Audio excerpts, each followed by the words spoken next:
Therefore, by drawing similar orbital diagrams with the help of valence bond theory, we can determine the state of hybridization of the central metal atom or the ion, and hence the shape of the complex can be determined. Now consider the complex ion MnCN6 times 3 minus. Manganese atomic number 25, the configuration is 3d5 4s2. The oxidation number of manganese is plus 3, therefore the configuration is 3d4. Orbitals of manganese plus 3 is shown, 4 electrons in the 3d orbitals, 4 is vacant and 4p is also vacant. Cn minus is a strong ligand, therefore electron pairing will take place. But here the electron pairing will take place in such a way that 2 unpaired electrons will be present. It makes available 2 empty d orbitals. Therefore, those empty d orbitals, 2 d orbitals along with 4s and 4p will mix together to give 6 d2sp3 hybrid orbitals. Consider the d2sp3 hybrid orbitals of manganese 3+. 3d configuration is shown. Out of the 4 electrons, 2 unpaired electrons will be now present, and we can find empty d2sp3 hybrid orbitals. In MnCN6 3 minus, since 2 unpaired electrons are present, the complex will be paramagnetic. And since the state of hybridization is d2sp3, the complex will be octahedral. 6 of the d2sp3 hybrid orbitals will be filled with 6 pairs of electrons coming from 6 Cn minus ligands. Consider the first complex ion MnCN6 times 3 minus. 2 unpaired electrons are present, therefore it is paramagnetic. It is an inner orbital complex because the inner 3d orbitals are involved in hybridization. So manganese is under d2sp3 hybridized state. Consider the next example MnCl6 3 minus. 4 unpaired electrons are present, therefore the complex will be paramagnetic, and it is an outer orbital complex because outer 4d orbitals are involved in hybridization. So here in this complex, manganese is under sp3d2 hybridization. Now consider the third example FeCN6 times 3 minus. The complex contains 1 unpaired electron, therefore it is paramagnetic, and it is an inner orbital complex because the inner 3d orbitals are involved in hybridization. So ion will be under d2sp3 hybridized state. Consider FeF6 3 minus. 5 unpaired electrons are present, that shows the complex ion is paramagnetic, and it is an outer orbital complex.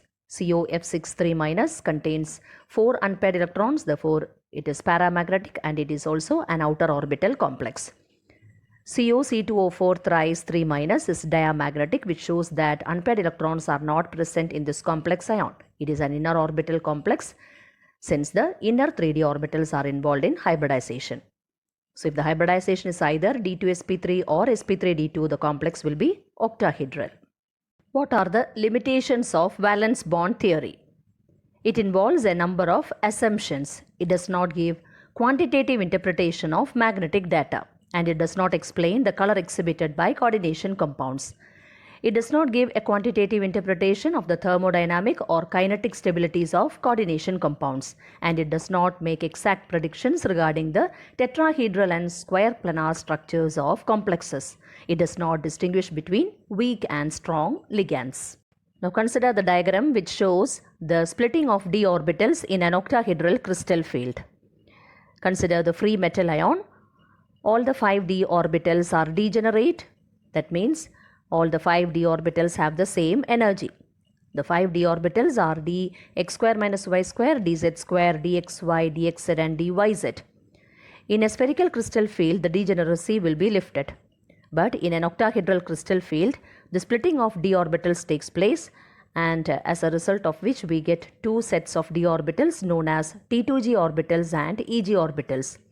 dxy, dxz and dyz orbitals are known as the T2g orbitals, whereas dx square minus y square and dz square orbitals are known as the Eg orbitals. Eg orbitals have energy higher than the T2g orbitals.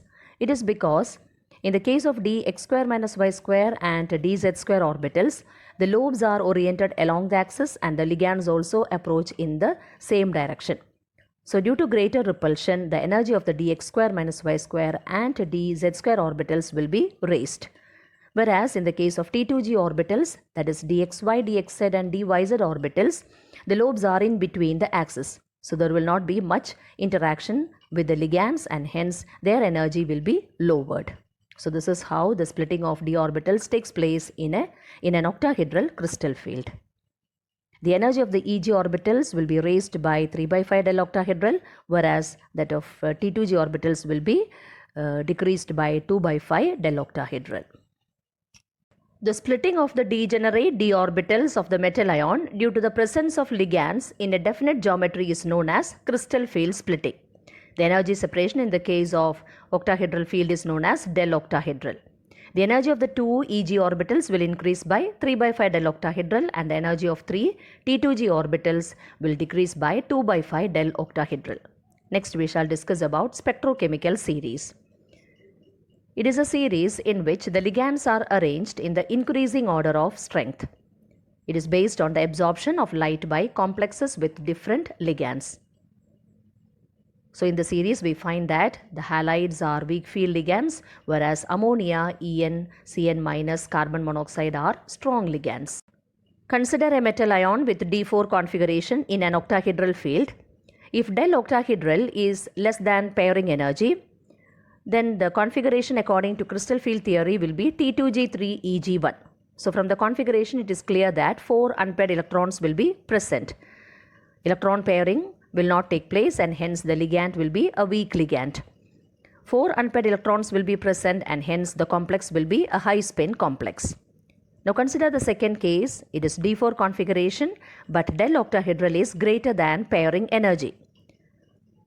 Since del octahedral is greater, the electron will not occupy the Eg level. So pairing will take place, as a result of which the configuration will be T2G4. All the electrons will be paired, which shows that the ligand is strong. Since unpaired electrons are not present, the complex will be a low spin complex.